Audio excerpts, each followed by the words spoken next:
Hey everybody, Mr. Cope here. I wanted to walk you guys through AP Classroom. This is just going to be a short video showing you some of the features that you're going to find inside of AP Classroom. Hopefully this video will help you guys use AP Classroom a little bit better. Um, Obviously this is where you're going to find the progress checks and all of that stuff, but hopefully you'll be able to use it for other things as well.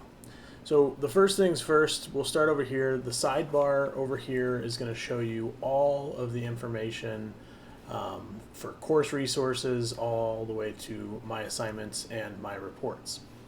We're going to start in course resources. If you go to the overview, this is basically just the overview. According to this, actions for you to take on your assignments will appear here and under my assignments when I assign new resources. Right now, there's no actions to take. So when there are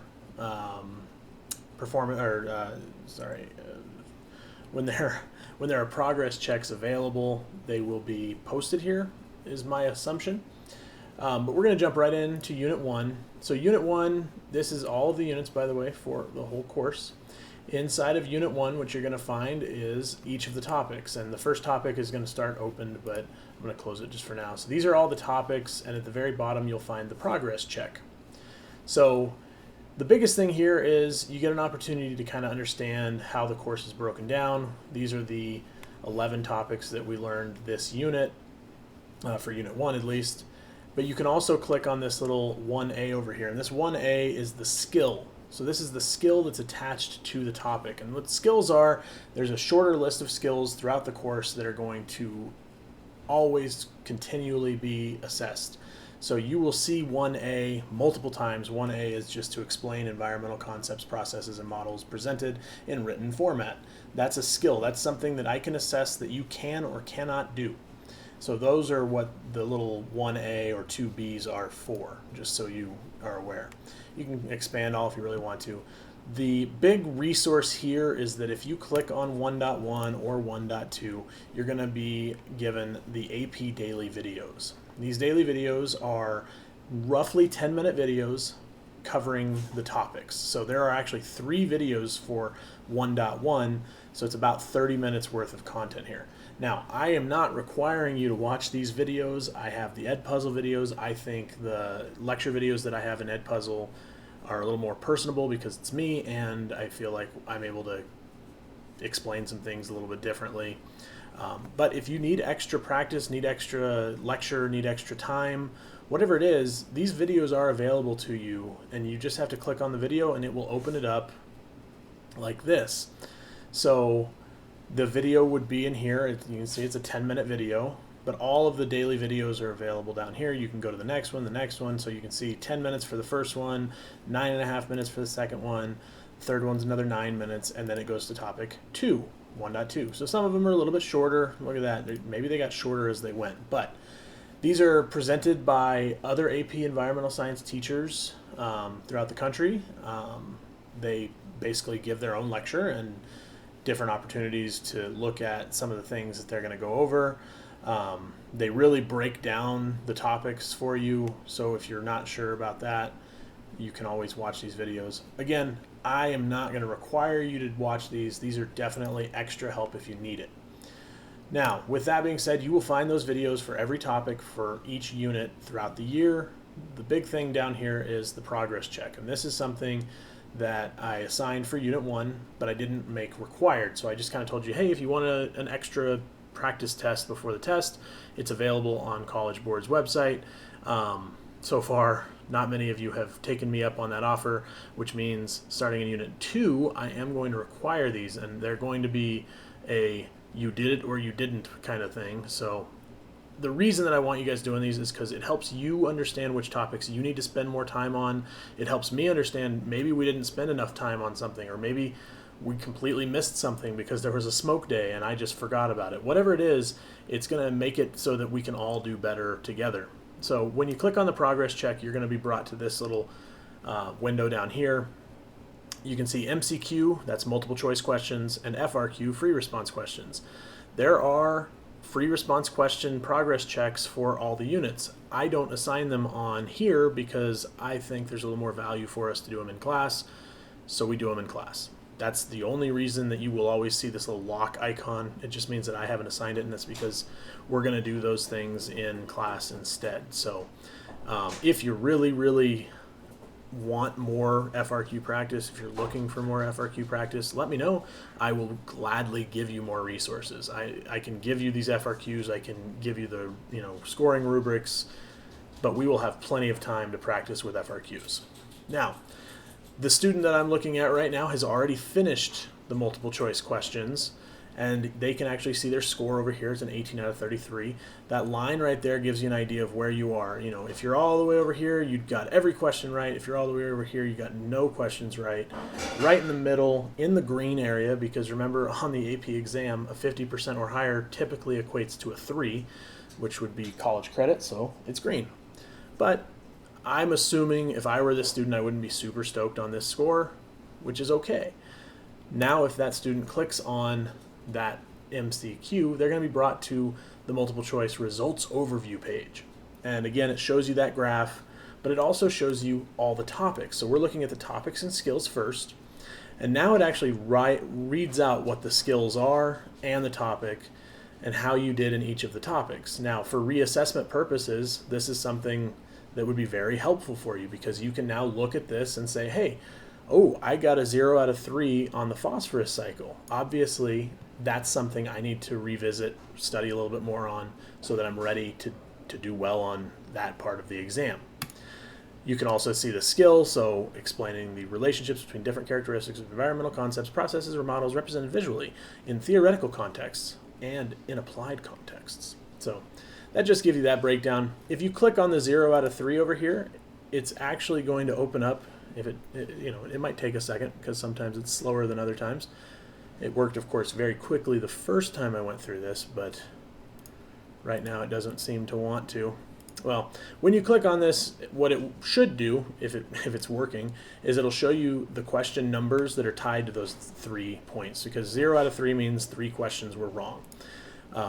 So if you click on those, like I said, it should show you the actual number, but of course we're talking about a website that occasionally has some issues, but that's okay. We can click on the questions tab up here, and we can actually see all of the questions. Every single question, the skills that they're tied to. So you can see in the Unit 1, there were 33 questions, lots of different skills being assessed, and you can go in here and you can say, okay, well, I got number 1 right, but I want to look at it again. So I click on it, and now it's going to actually open up the full question. It's going to tell me the topic. So question 1 was related to topic 1.5. And if I'm really like, what the heck is 1.5? Oh, it's the nitrogen cycle. What skill were they assessing? Well, there you go. It also shows you related questions. So question 2 and question 3 are probably related to topic 1.5. So now you get an idea of looking at the picture. The diagram shows the simplified nitrogen cycle. And then you've got the nice diagram. You get the question and all of the possible answers. Now, what I love about this is if you look down here, it tells you, yes, you're correct, answer B. Nitrifying bacteria or lightning converts atmospheric nitrogen into ammonia. You got that question right. But what's even more powerful is, why is question A wrong? Well, it'll tell you. Why is question C wrong? It'll tell you. And so if you get a question wrong, which we're going to move to the next question here, question 2, organisms and denitrification. This person got it right, so let's move on to the next one. Here we go. So on this question, the majority of nitrogen on Earth can be found in which of the following reservoirs? They said soil bacteria. The correct answer is the atmosphere. Now they got that wrong, so now they can actually see why it's wrong. Although most of the nitrogen fixation on the planet is done by nitrifying soil bacteria, they are not a large reservoir of nitrogen due to the high turnover of bacteria. So they don't store that nitrogen for a very long time, and that's really what a reservoir would be.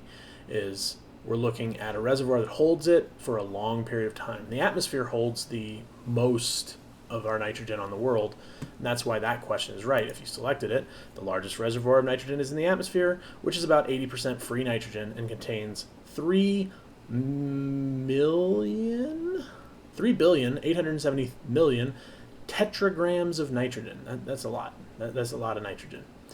But you get an idea here now. You can actually see what you got right, what you got wrong. It will tell you, hey, this is the question, the original answer you gave. and why it's wrong, why it's right, why the correct answer is the right answer. So if we go back out to topics and skills, let's see if it's working now. Hey, look at that. So this is what it should look like in a normal day. It'll show you the 3 questions. It'll tell you which ones you got right and which ones you got wrong. And this, if I were this student, I'd be saying, okay, I got a 1 out of 3 on the carbon cycle. I'm going to go watch those daily videos, or I'm going to go revisit the Edpuzzle on the carbon cycle. It's really up to that student. It's up to you on what you want to do, on how you want to maybe get a little more practice. Or maybe it's just as simple as, hey, I'm going to look at these questions and see, did I get it wrong because I didn't know the material, or did I get it wrong because I made a mistake, whatever it was. Now, this is a great example of slowness. Sometimes it's faster than other times, but just so you know, if it's not popping up right away, just be patient, because sometimes it does. Now we can see in this all the correct answer, all the possible answers, the answer that I got, etc. Related questions. So these are great tools, and I really think there's a lot to be gained from using AP Classroom to, just to get the material a little bit better and to hopefully bring yourself closer to mastery of the content. So that's Unit 1, Unit 2, Unit 3, so on and so forth. You can see every single topic that's going to be covered. You can see which units are fairly short, and you can see which units are pretty long. The review also contains, these are review sessions from last year, but I'm sure they're still going to be useful, and I'm hoping they're going to add more this year, but we'll see. So this is all just other resources that are available to you in the course resources. The next tab over here is my assignments, and I'll go through quickly. Active, this is going to show you anything that is currently active for you to take. And soon enough, I'm going to open all of the progress checks. Now, I do not recommend that you do any of the progress checks until it's time. So usually you want to do the progress check maybe anywhere from 3 to 7 days before we're going to take an exam. That way you have a good amount of time to practice the test and then, revisit the content that you need to. Then you can see the upcoming. So this is where all the assignments that exist on College Board are. So you can actually see here, like I said, all the FRQs are going to be there. I'm never going to unlock these because I like to do them in person. But the multiple choice questions, I'll open all of these. One thing to keep in mind, Unit 5, pretty big unit. There are 2 parts to that. Same thing with Unit 6 and Unit 8. So just be aware when you get to those units, the progress checks have multiple parts to them. It's because they just have more content that needs to be assessed. But they're all going to exist here in the upcoming. You'll actually see if there's due dates or start dates. I'm not going to put due dates on any of this stuff because I think there's value to doing them eventually. If you choose not to do them before we take the exam, so for instance, for Unit 2, I'm going to say you need to do the progress check before we take the test. That's going to be points in the grade book. Just a simple, did you do it or did you not? If you choose to wait until after the exam to do it, you won't get those points, but there's still a lot of value in being able to see what topics you need to revisit. The last thing here is the completed, so you get an opportunity to see all the progress checks that you've done, when you did it, and how you did on them. The last little bit here is the reports. This is, I don't know if it's super useful. You can watch yourself over time, how you did in Unit 1 all the way to Unit 9. Again, the free response is going to end up being blank because we're not going to do the free responses online.